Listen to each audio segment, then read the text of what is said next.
Studio B, this is your day-to-day BYU Sports play-by-play. I'm Spencer Linton alongside Dave McCann. We're over here in the Cougar Council Room to welcome in the voice of the Cougars. He is Greg Wrubell, fresh off vacation and ready to tackle BYU football training camp. Greg, welcome back to BYUSN. Hello, guys. How did you do at the Scottish Open?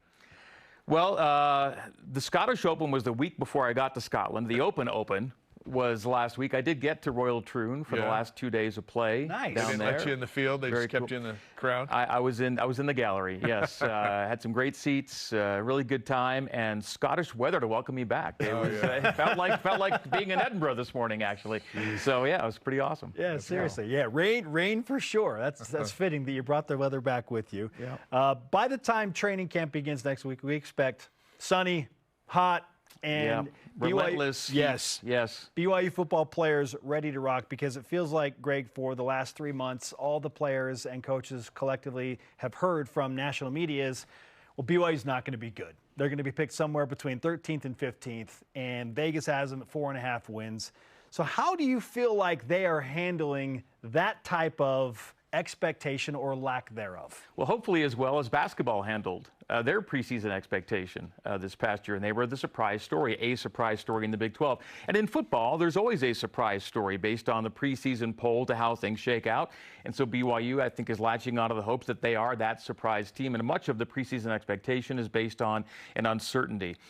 You got a cameo of Jake Retzloff, but it was a time of year when the team was kind of struggling around him.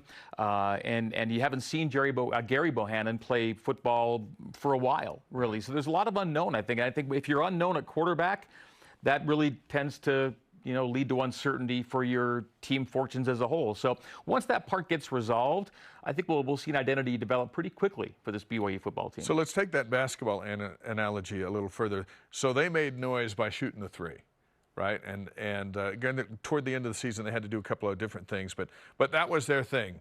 We were going to shoot 35 threes a game, and we were all thinking, what? Can you do that? And then they did it. So what does that mean for BYU? Does that mean 50 passes a game? Does that mean they're going to just air it out and go deep? What's going to be the niche? I think it means doing something exceptionally, whatever that turns out to be. And I just don't think you can be a top-tier team in this conference with average performances. Someone's got to stand out in a remarkable way. The best teams at BYU have been those seasons with exceptional performances, landmark numbers at quarterback, at wide receiver, at running back. You just can't piecemeal your way to something exceptional. Someone's got to be a true standout. And we're talking, 1,000-yard rushers, 1,000-yard receivers, 3,000-yard quarterbacks, double-digit sacks. Somebody's got to be exceptional. Not just somebody. Multiple players have to be exceptional. And then that ultimately creates your niche is where does that funnel down to? Where are you the best? Identify it, expand upon it, and be great at it. Good enough's not going to work. Greg, our question of the day is, outside of the quarterback, which position group do you feel like is the most paramount or the most important for BYU football this year? Maybe the one that needs to take the biggest leap? Well, I apologize if it's too obvious or too much of a cliche, but it all starts with the offensive line for me.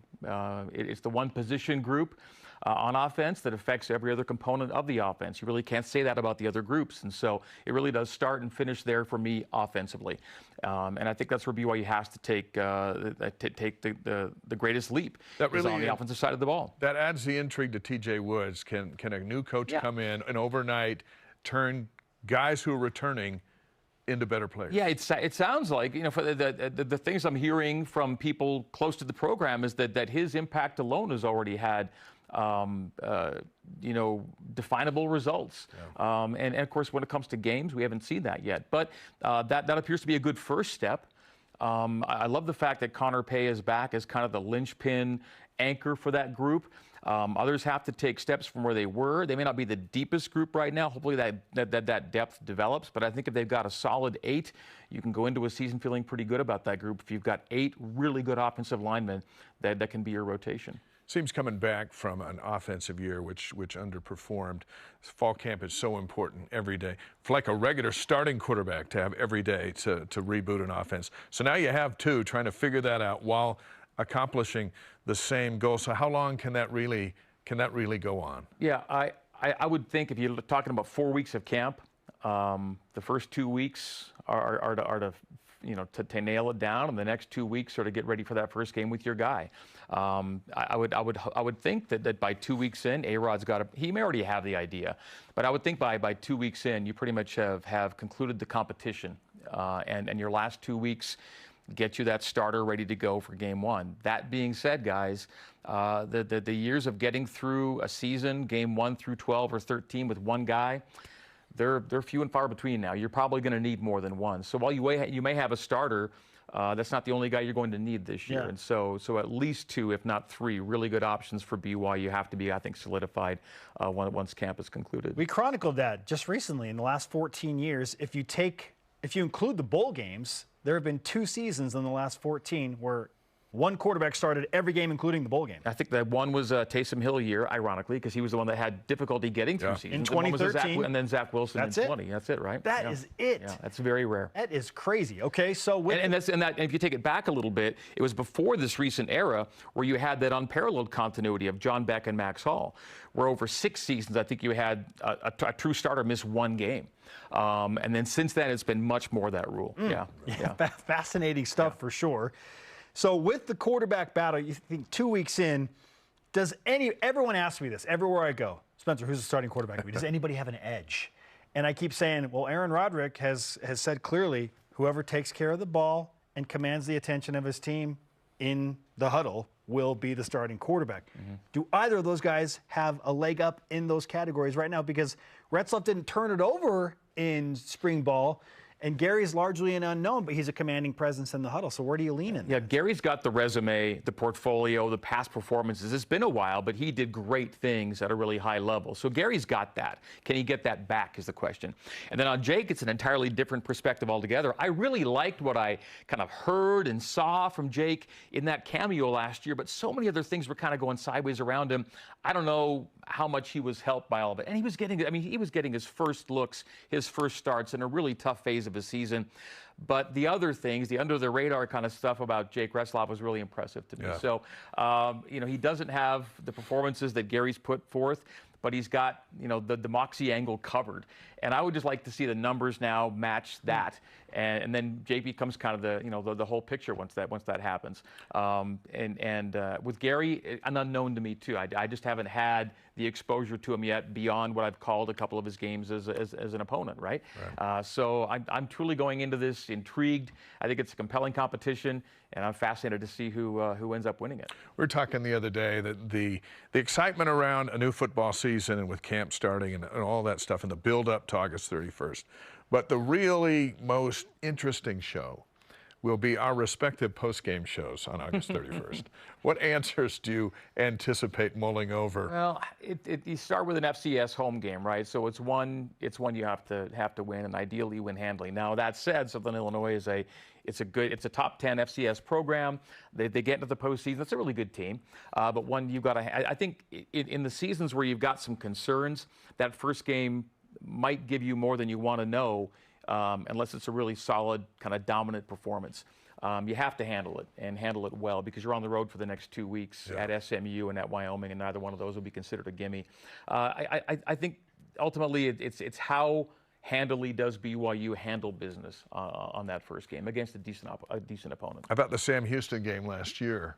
I think is was what that 14-0? Yeah, 14-0. I think that's what has Cougar Nation a little concerned with this one. Because after that one, it was the first game, it's this and it's that. We didn't know Aiden Robbins had a broken rib and some of those things.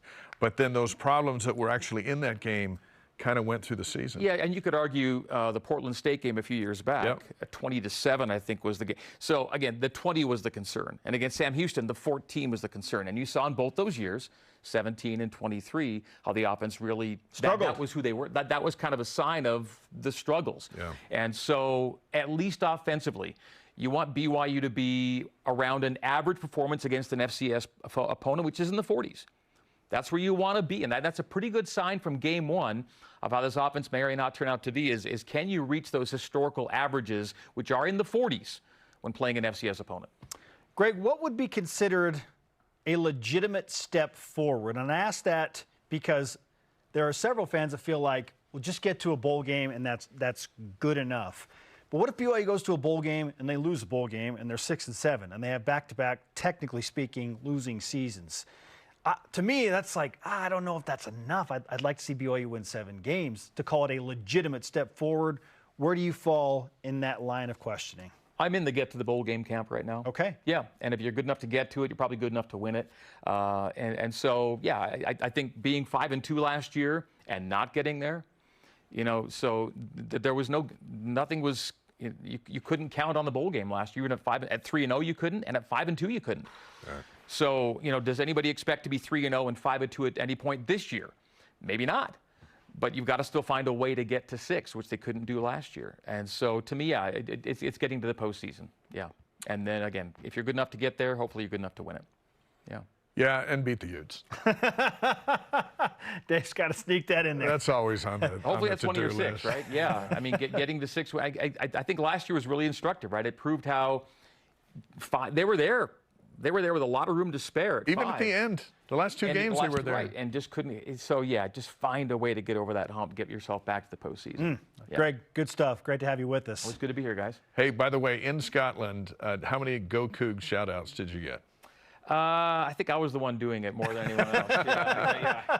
It's not like Disneyland. Not a ton of BYU logos. It wasn't many? Quite like that. Yeah. Well, good conversations with people, but yeah. For sure. I was kind of like the lone Coug out there. Good to have you back. We got a lot of room to grow. Yes, indeed. Thanks, Greg. After further review returns.